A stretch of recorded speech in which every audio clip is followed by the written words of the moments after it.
This is Locked on BC. BC had an interesting weekend where one quarterback leaves, another comes. And in the end, I think it's actually a net positive for BC. I'll explain why on today's show. You are Locked On Boston College, your daily podcast on the Boston College Eagles, part of the Locked On Podcast Network, your team every day.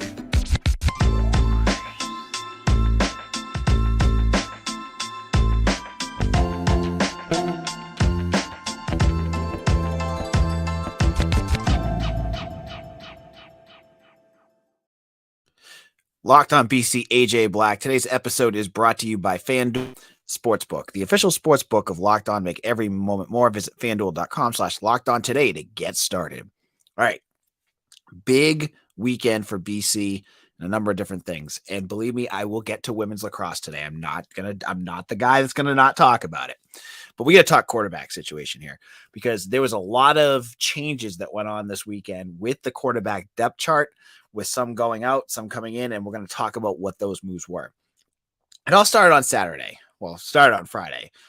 But the big move came on Saturday. Well, the first big move came on Saturday as Peter Delaportis, a former 3-star quarterback out of New Jersey, entered the transfer portal.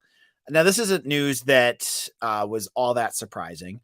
He was the BC class of 2022 quarterback. So he was the guy that they were hoping would be, slotted into that depth chart. Just didn't work out for him. He redshirted last year. He ended up this spring just not looking like the kind of quarterback that's going to do much. I mean, in the spring game, if you watch the game, right? I've said all along, you don't take much out of that. One of the things I noticed was that Jacoby Robinson, a true freshman who had just got on campus a couple of months ago, had jumped Peter Delaportis, that Matt Reeve obviously had jumped Peter Delaportis, and that he only played in that like situational downs stuff that they were doing in the second half. And even then I was like, he didn't look all that good. There wasn't much that he was doing that was super special in terms of just like technique and stuff like that. So once I saw Jacoby Robinson jump him, what looks like he jumped him on the depth chart, right? I was like, okay, this is something to worry about, and not even worry about, but something to monitor. Like, he's right at this point, your fourth quarterback. Is it something you really want to worry about? Well, he enters the portal. I think some people I've talked to, it was a decision he had been waiting for a bit this spring, and he leaves. Okay. That, I think some folks were worried about that. Anytime a player transfers out of Boston College, literally you go on Twitter and you post it, the like half the reactions are fire Jeff Hafley now. And I'm like, relax, guys. This is another guy that wouldn't have played. He's going to try to go find a new spot for him to a spot where he has a better situation, a better chance to play. And I think you can't hate on that, right? Like, if he's not going to play, why do you need him? So he leaves. Over the weekend, though, there was bigger news that I think we're going to talk about for the next segment and a half. On Friday, transfer quarterback Thomas Castellanos out of UCF, a high 3-star, higher than Delaportis. Like, he was the 22nd ranked quarterback in the class of 22. Entered the transfer portal and took an official visit to BC. This was just a week after he had visited Texas State and his former head coach, who is a former positional coach, who's now the head coach at Texas State. He comes to BC. On Saturday, he posts a whole bunch of pictures. I think it was Saturday night he posted them. Looks like grand old time out there getting the full Boston experience. He was at like one of the top-notch steakhouses and living at a hotel for the weekend, enjoying things. Saturday night, the tweet comes out. I am closing down my recruitment. I am close to making my decision. Now, anyone with a brain knows that when you get a note like that, like right on the heels or in the midst of an official visit, either one of two things has happened. Either he just booked it out of that school and said, fuck, screw this, I'm going someplace else. Or he, had such a great time, he's committing on the spot. And it looked, based on his pictures, it looked clearly it was option 2. And so Castellanos commits to Boston College on Sunday morning. And so this is basically you're trading a quarterback that you weren't going to play in Peter Delaporte to a quarterback with experience. He played a little bit last year for the Knights. He ran for 114 carries, and I think he was 9 for 16 passing for like 80 yards or something like that. It wasn't nothing like to write home about, but he did play. It wasn't like he was a guy that sat on the bench. So you have this change now, and now you have a new depth chart. And this raises the question, in which we're going to get into in part 2. What role is this guy going to play? Is he brought in to just do gadget stuff? Is that what we're looking at here? A guy that like you bring in just to do some like funky things to keep defenses honest, or and to mess with them with Emmett Moorhead? Or is there more here? Because when you have a guy that transfers out of a Power 5 program, because UCF is Power 5 now, folks, they're going to the Big 12 soon. They're not going to just transfer to be a backup. I've said that on this podcast multiple times. And I'll get into why I think there's a more interesting story with Castellanos than people are expecting in just a moment. But before we do that, I want to tell you about our good old friends at FanDuel. Now, FanDuel, if you're making a fast break to FanDuel during the NBA playoffs, you're doing the right thing, because right now, new customers get a no-sweat first bet of up to $1,000. That's a $1,000 back in bonus bets if your first bet doesn't win. Now, the Celtics, they're playing against the 76ers to open up the next round on Monday. And I just saw Doc Rivers saying that he doesn't think Joel Embiid is going to play. Now, I don't know how you folks feel. The Celtics at times play down to opponents. Maybe you want to try to take the spread, even though Embiid is doubtful to play. Who knows? But maybe you're thinking, okay, that's all they got. The Celtics are going to do something to them. Head over to FanDuel right now. You can take care of that. Get great promotions every day with a safe and secure app, and you get paid instantly. There's no better place bet at all the playoff action than America's #1 sports book. Visit FanDuel.com/lockedon and get a no sweat first bet up to $1,000. That's FanDuel.com/lockedon. FanDuel, the official sports betting partner of the NBA. 21 plus in select states. First online real money wager only, $10 for deposit required. Refund issued as a non-withdrawable bonus bets that expire in 14 days. Restrictions apply. See full terms at FanDuel.com/sportsbook. FanDuel is offering online sports wagering in Kansas under an agreement with Kansas Stars Casino LLC. Gambling problem? Call 1-800-GAMBLER or visit FanDuel.com/RG. COIAMI and New Jersey, Ohio, Pennsylvania, Illinois, Tennessee, and Virginia.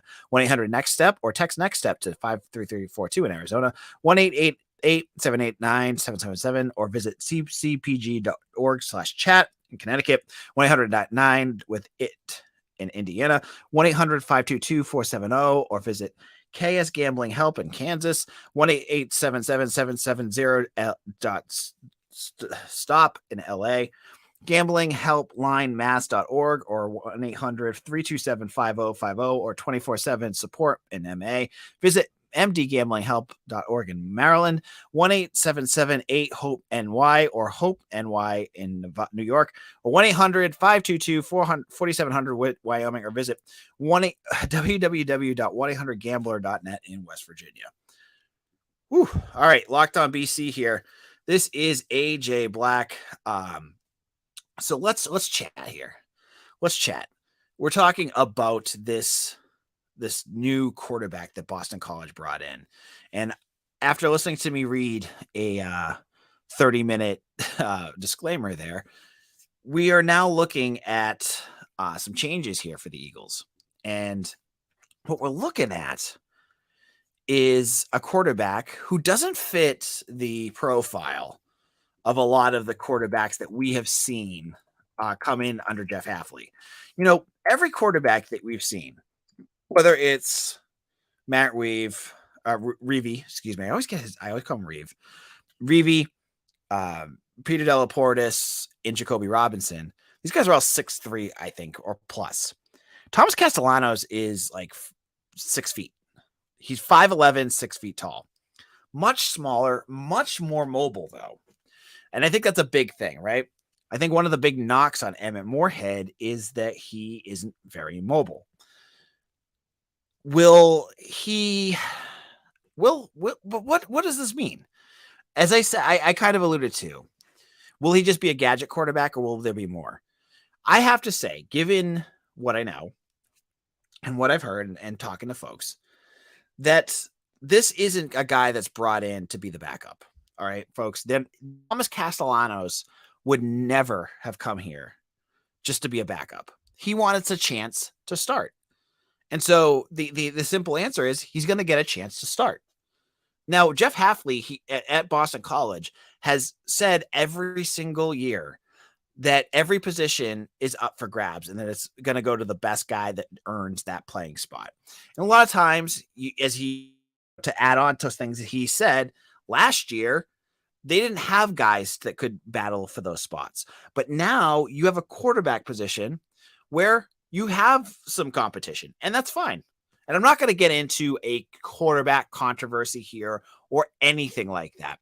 All I'm saying is that Castellano is coming here with the chance to win that starting position. And if you were to ask me right now who's going to win it, I don't know. Maybe I would go with Emmett Moorhead because he's been here for long enough.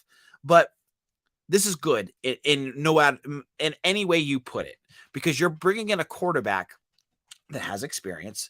Now, as I've said on this podcast multiple times, there hasn't been a year since I think Patrick Toll, even someone I think even mentioned he got hurt. The BC has made it through a whole season without a quarterback injury. Jeff Hafley has to win this year. He cannot afford to come into next year with, Emmett Moorhead. And then after that, you have a bunch of young guys that have no experience and they're basically screwed if you have to throw them out there. I mean, even Jacoby Robinson, as good as he looked, there were times, and even Hafley said this in his press conference, that he looked every bit of what should have been a high school senior. So you bring in Castellanos, you get him a chance to, do what he does and evaluate him and see what goes on there. You also get a little bit of a fire under Emmett Moorhead. Competition is good. Iron sharpens iron, right? I probably screwed that up, but that's kind of what this is about. You have a guy now that could possibly contend to be a starter. If Emmett Moorhead isn't doing what you need him to do, well, you have an answer now. You're not glued to having a guy that maybe isn't the best choice for you. And maybe Emmett Moorhead is. Maybe he is. But what I'm just saying is now you have quality depth. And he is not being brought in just as a gimmick guy. That being said, who knows how the summer ends up? Maybe there's opportunities like this guy's a playmaker. You get him the ball, that you figure out how to get him on the field. But I think what brings him in here is the chance to be bigger than that. Because if Castellanos came here, right? This is a guy that left UCF because John Reese Plumlee basically has got a stranglehold on that starter job and he doesn't want to wait another year. So he's leaving a school like UCF because he can't start. Why would he then go to another school like BC and be told, "Oh, you're never going to start"? That makes no sense. So he's going to have a chance to show what he can do. And I think that's a good thing. Okay. So I'm not going to get into the pros and cons of everything. Also, just to be aware too, that he and Caleb Jones, I think I just totally batched his name. Caleb Jones. Yeah. Caleb Jones of NCAA are not officially signed yet. So this is just like a verbal commitment, right? This means that we have to wait until he is registered on campus. People can still keep recruiting him just like they do for high school recruits. So we have to wait, hold your breath. Hopefully everything goes smoothly. It looks like he had a great time. I talked to him. He really liked BC. He loved the staff, but we've seen it happen before. So hold on. Hopefully things go well and that we don't get another Bajel Tuesday. Remember that running back that the very last moment decommitted to Virginia Tech? We want to make sure that doesn't happen here.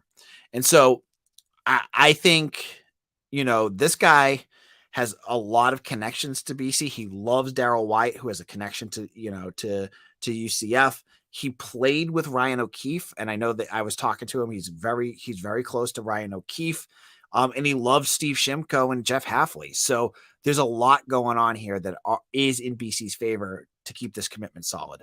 And so hopefully that'll be the case. Now, before we get to our last segment, the last question then remains, is this it for the transfer portal? Is this the last guy? You have 2 right now. I don't think it is. I think there'll be more good news coming at some point. I can't get into specifics on it, but if you follow me on Eagle Insider, I've been able to give some hints on there. And I think I've seen BC offer some new guys too, but I haven't had a chance to kind of follow back on those. So there was 3 real guys that they've been looking at. Hopefully that will be what kind of seals the deal for the summer, this spring season, because remember, they lost Jalen Gill, Finn Durstein, Spencer Witter, Peter Delaportis, Sean Battle. They've dropped a few guys from the portal from the end of January on. So they have a couple spots to move around and get some guys.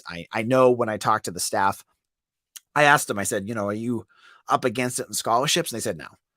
So that's not been an issue. They've been able to be a little bit more resourceful on that. Before we get to our last segment, I want to thank each and every one of you that has hit subscribe on our YouTube page, and to each and every one of you that has made Locked On BC your daily listen. If you are an everydayer, hit me up in the comment section right now. If you listen to this as your go-to Boston College podcast, hit that like button. Thank you so much. You guys are the lifeblood of this podcast, and I love each and every one of you. Now let's look at our comment section. Got a lot of folks up there. Walsh says, I love the quarterback pickup. Marty Party says, nice Moorhead insurance. Carlos Canto talking about Lacrosse. We'll get to this in just a second. They're ACC champs. Walsh, good to see Hap being active in the portal. Think another receiver is needed. You read my mind, and hopefully we'll get some good news there. Marty Party, Hap's jobs on the line. He quickly pivoted from building the team, mostly from recruiting. All right. Rob T just yells my name. AJ. What up, Rob? Thank you for being here and listening. Dan said, what did he say? I don't know. It's talking to Rob. And then football fan, will there be a legitimate competition for the quarterback job? If so, first time for BC since Half arrived. I'm going to say that there is a chance for anyone to go for this quarterback position. So we're going at right here. Okay. In a moment, I am going to get into championship mode here, folks. Women's lacrosse did something only one other team has done since 2007. We'll get into that in just a moment. This is Locked On BC. AJ Black here. So let's talk about this. Women's lacrosse won the ACC Championship, downing UNC in North Carolina with a hell of a fourth quarter, winning 11-9. BC shut out the Tar Heels in the fourth quarter. They were incredible. Shea Dolce was named the tournament's most valuable women after posting 19 saves in 3 contests, while Belle Smith, Jen Majid, Cassidy Weeks, and Sydney Scales were all named all tournament teams. I am so jaded by BC sports. When I saw they were down 9-6, I was like, oh, there we go. It's just another, we're going to have just another disappointing loss here. But this is so different than BC and any other sport. Like, women's lacrosse, is more popular than people give them credit for. And I have said before, like, I don't know lacrosse enough, and I would love to get some coverage on my site from someone who does know it. And we'll be looking into that next year. But I think they have more followers on Twitter than BC football, which is crazy. But this team has just been magical under Acacia Walker. And they were trailing 9-6, and they scored back-to-back goals. And then they ended up going ahead on Andrea Reynolds and Kayla Martello scoring some goals here. And they win the ACC championship. Now, when I saw they won this, I had to go back in my brain, and I actually looked it up. I know BC gets a lot of crap for not winning ACC championships. And I thought I had remembered they hadn't won any, which isn't true. 2007, men's soccer won the ACC championship, which again, men's soccer has completely fallen off the face of the earth too. But that's the last time they won. That was 16 years ago since the last time BC won an ACC championship in any sport. Now, there has been hockey national championships, hockey East wins, the women's lacrosse has done a lot, but they've never won an ACC championship before this. This felt so good for a program that, and just a school that just needed it, right? And so this brings up a valuable stat that everyone should know, right? When you are watching this game and you see a team win, you now have BC has now won more conference titles under Blake James than they did under Martin Jarmond or Brad Bates or Patrick Kraft.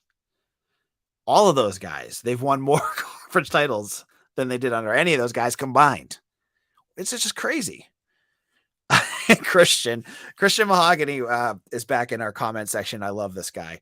I was actually telling my wife about this watching the spring game. I said, yeah, there's a guy on this team that puts up a wire meme every time he's in our comment section. And she's like, which one? I'm like, it's the stringer back. I just want you to put the word back out there that we back up. So Christian is ready for the season. I think he's excited for the football team. Now let's talk about, I just want to wrap it up. BC women's lacrosse is now in position to win their second national championship in 3 years. This is a sport that is on the rise. I mean, as I said, when I went to the spring football game, there were tons of football jerseys out there, but there was also, because there was a lacrosse game that afternoon, a ton of women's lacrosse jerseys. You saw Charlotte North, Belle Smith jerseys, just generic women's lacrosse. It's a big deal what these women are doing.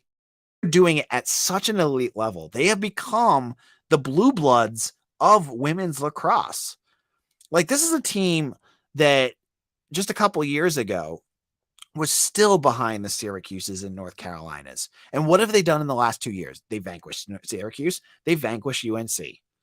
They've done it now without Charlotte North. They are showing they're not just, I think the worry that some folks might have had was that Charlotte North was such a transcendent talent that once she graduated, you're like, oh crap, this team is going to go back to like kind of, good, but not great. They're still great. There's still so many great talents on this roster that are making plays in and out, defensively, offensively. They're winning every game a different way, but they're doing it as a unit and they're doing it impressively. Now, folks, we're going to get ready for a national title run here. We'll find out their competition soon, but there's a new trophy coming back to Chestnut Hill. That better get into that trophy case and every go see an ACC title for Boston College, something that has not been done in 16 years. Well, since I've been recording this, folks, I did this during intermission, the Bruins game. I just saw the Bruins tied it, so I'm getting a little giddy. I need to get out of here. But I hope you enjoyed today's show. Hopefully we'll have some more recruiting news. We'll get into everything that happened. I didn't even get to the draft. We'll get into that on tomorrow's show. We'll get into everything else in between. Thank you so much. Follow me on Twitter at AJBlack_BC. Hit the like button on this video if you enjoyed it, and I will see you all again soon. Have a great afternoon, folks, and go Bees.